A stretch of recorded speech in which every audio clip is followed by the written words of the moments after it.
اللہ تعالیٰ کو یاد کرنا خوبصورت ترین کاموں میں سے ایک کام ہے، بہترین عبادات میں سے ایک عبادت ہے۔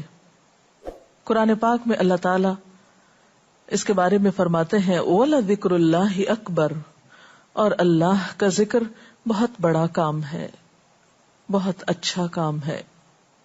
حقیقت یہ ہے کہ انسان جس چیز سے محبت کرتا ہے اس کو ضرور یاد کرتا ہے، اس کا ذکر کرتا ہے، دل ہی دل میں بھی اور زبان سے بھی، کیونکہ جس چیز کی محبت انسان کے دل میں ہوتی ہے وہ چیز زبان پر آ کر رہتی ہے۔ یہ ہو نہیں سکتا کہ ہم اللہ تعالیٰ سے محبت کرتے ہوں، دل میں اس کو یاد کرتے ہوں، پھر زبان سے اس کا ذکر کرنا بھول جائیں۔ ذکر الہی تو بندہ مومن کی زندگی میں غیر محسوس طریقے سے شامل ہو جاتا ہے، اس کی اس طرح عادت ہو جاتی ہے کہ انسان اٹھتے بیٹھتے چلتے پھرتے تنہائی میں سب کے بیچ میں بیٹھ کر اپنے رب کو یاد کرتا رہتا ہے، دل ہی دل میں یا زیر لب وہ اپنے رب کو کسی حال میں بھی نہیں بھولتا۔ اور بھولے بھی کیوں؟ اس لیے کہ اس کی ذات پر رب کے احسانات ہر ایک سے بڑھ کر ہیں، اس کی نگاہیں ہر طرف رب کے کمالات دیکھتی ہیں، وہ ہر طرف رب کی نعمتوں کو دیکھ کر سرشار ہوتا رہتا ہے۔ وہ جس طرف بھی نظر اٹھاتا ہے وہیں اس کو رب کی قدرت اور تخلیق نظر آتی ہے، اپنے سامنے، دائیں بائیں، اوپر نیچے، ہر طرف زمین آسمان، جو کچھ بھی بنا ہوا ہے، جو کچھ بھی پھیلا ہوا ہے، وہ سب اس کے رب کا بنایا ہوا ہے۔ پھر وہ اس رب کو کیسے بھلا سکتا ہے؟ قرآن پاک میں اہل ایمان کو ذکر کرنے کی تلقین کی گئی ہے۔ اللہ سبحانہ وتعالیٰ فرماتے ہیں فَاذْكُرُونِي أَذْكُرْكُمْ، تم مجھے یاد کرو، تم میرا ذکر کرو، میں تمہیں یاد کروں گا۔ ایک اور جگہ پر فرمایا وَاذْكُرْ رَبَّكَ فِي نَفْسِكَ تَضَرُّعًا وَخِيفَةً وَدُونَ الْجَهْرِ مِنَ الْقَوْلِ بِالْغُدُوِّ وَالْآصَالِ وَلَا تَكُن مِّنَ الْغَافِلِينَ، اور اپنے پروردگار کو دل ہی دل میں عاجزی اور خوف کے ساتھ اور آہستہ آواز سے صبح و شام یاد کرتے رہو اور دیکھنا غافل نہ ہونا، یعنی رب کی یاد سے کبھی بھی غفلت اختیار نہ کرنا۔ ایک اور جگہ پر فرمایا وَاذْكُرُوا اللَّهَ كَثِيرًا لَعَلَّكُمْ تُفْلِحُونَ، اور اللہ کا ذکر کرو کثرت کے ساتھ، بہت زیادہ، کیوں؟ لَعَلَّكُمْ تُفْلِحُونَ، تاکہ تم فلاح پاؤ، کامیاب ہو جاؤ۔ اس سے پتہ چلتا ہے کہ اللہ تعالیٰ کو یاد کرنا کامیابی کی علامت ہے، اللہ کے ذکر میں کامیابی کی ضمانت ہے۔ مومن مردوں اور عورتوں کی صفت قرآن پاک میں یہی بیان کی گئی ہے کہ وہ بہت زیادہ اللہ کا ذکر کرنے والے ہوتے ہیں۔ سورۃ الاحزاب میں آتا ہے وَالذَّاكِرِينَ اللَّهَ كَثِيرًا وَالذَّاكِرَاتِ، اور اللہ کا ذکر کرنے والے مرد اور اللہ کا ذکر کرنے والی عورتیں جو کثرت سے اللہ کا ذکر کرتے ہیں۔ کثیرن اعد اللہ لہم مغفرۃ واجرا عظیما، اللہ نے ان کے لیے بخشش اور بہت بڑے اجر کا وعدہ کر رکھا ہے۔ اور پھر یہ کہ ذکر کرنے کے لیے کوئی خاص وقت مقرر نہیں، انسان ہر حال میں ذکر کر سکتا ہے، ہر وقت میں ذکر کر سکتا ہے۔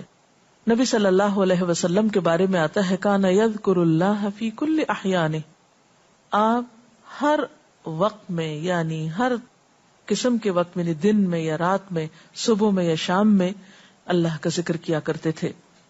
حدیث پاک میں آتا ہے، حضرت ابو موسیٰ اشعری سے روایت ہے مثل الذی یذکر ربہ والذی لا یذکرہ مثل الحی والمیت، رواہ البخاری۔ آپ صلی اللہ علیہ وسلم نے فرمایا اس شخص کی مثال جو اپنے رب کا ذکر کرتا ہے زندہ انسان کی طرح ہے، اور اس کی مثال جو اپنے رب کا ذکر نہیں کرتا مردہ شخص کی طرح ہے۔ گویا ذکر کرنے والا اور نہ کرنے والا، ان دونوں کے درمیان اتنا ہی فرق ہے جتنا ایک زندہ اور مردہ انسان میں فرق ہوتا ہے۔ اور یہ فرق کتنا بڑا ہے، یعنی انسان تو وہی ہوتا ہے، لیکن زندہ انسان میں اور مردہ انسان میں زندگی اور موت کا فرق ہے۔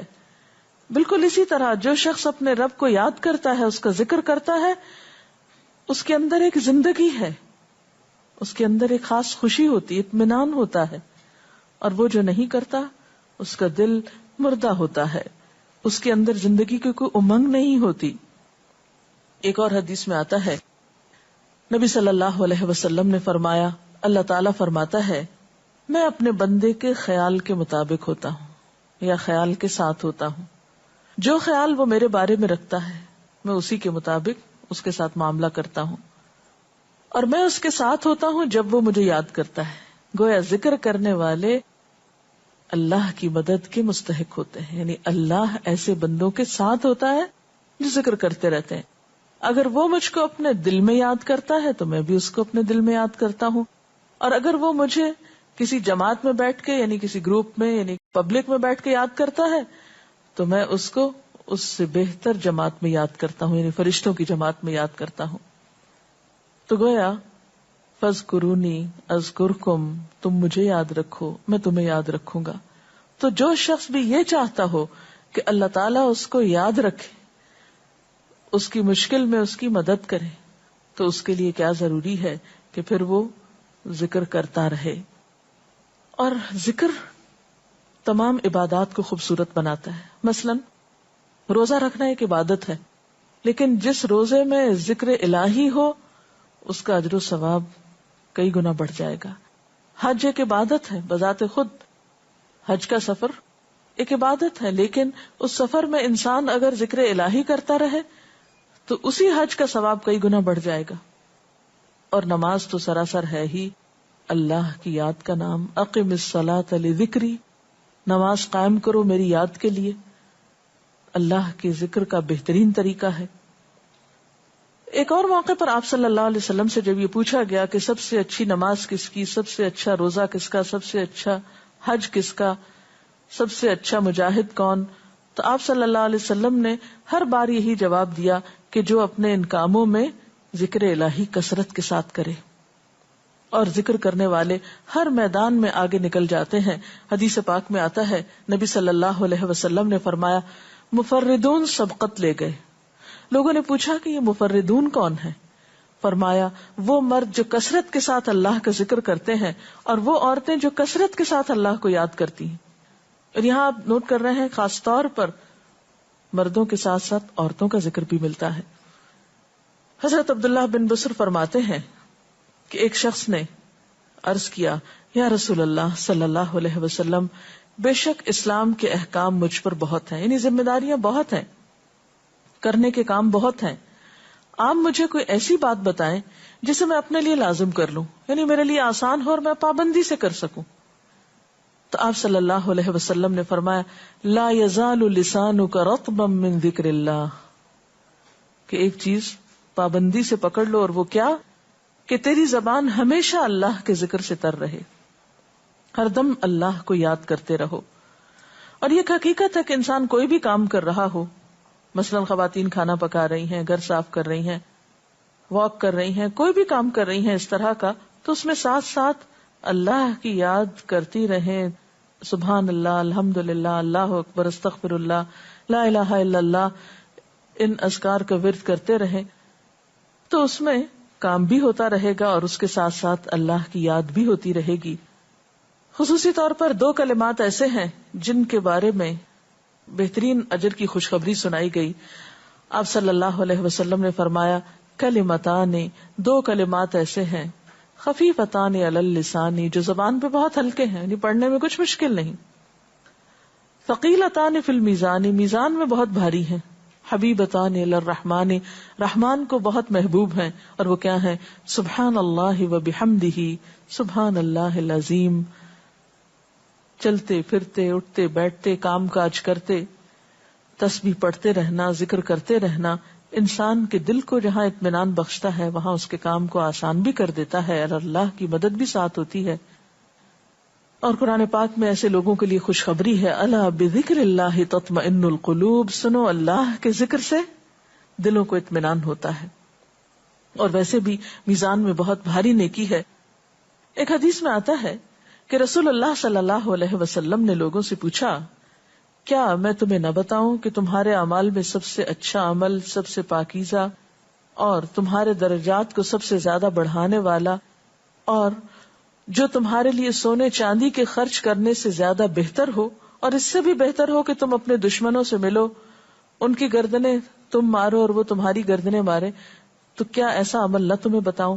صحابہ نے عرض کیا ضرور یا رسول اللہ صلی اللہ علیہ وسلم، ہمیں ایسا عمل بتائیے. تو آپ نے فرمایا وہ اللہ کا ذکر ہے، یعنی تمام اعمال میں وہ سبقت لے جاتا ہے. اسی طرح ایک اور حدیث میں ہے، رسول اللہ صلی اللہ علیہ وسلم نے فرمایا کہ جب بھی کچھ لوگ بیٹھتے ہیں اور وہ اللہ کا ذکر کرتے ہیں، یعنی کسی مجلس میں اکٹھے ہو کر بیٹھتے ہیں، تو اللہ کی رحمت ان کو ڈھانپ لیتی ہے، ان پر سکینت نازل ہوتی ہے. اللہ تعالیٰ ان کا اپنے ہاں ذکر کرتے ہیں. گویا اکیلے بھی ذکر کیا جا سکتا ہے اور کسی مجلس میں اکٹھے بیٹھ کر بھی. پھر اسی طرح صبح و شام بھی، جیسا کہ قرآن پاک میں آتا ہے وَسَبِّحْ بِحَمْدِ رَبِّكَ قَبْلَ طُلُوعِ الشَّمْسِ وَقَبْلَ غُرُوبِهَا، اپنے رب کی تسبیح بیان کرو سورج نکلنے سے پہلے اور اس کے غروب ہونے سے پہلے. ایک اور جگہ پر آتا ہے وَسَبِّحْ بِحَمْدِ رَبِّكَ بِالْعَشِيِّ وَالْإِبْكَارِ، اپنے رب کی حمد و ثنا بیان کرو عشی کے وقت یعنی عصر کے وقت، والابکار اور صبح کے وقت. عشی کا لفظ جو ہے یہ زوال شمس سے غروب شمس کے درمیانی وقت کو کہتے ہیں. پھر اسی طرح انبیاء علیہ السلام کے بارے میں ہم دیکھتے ہیں، حضرت داؤد علیہ السلام بہت خوبصورت آواز سے، بہت خوبصورت انداز میں اللہ تعالیٰ کا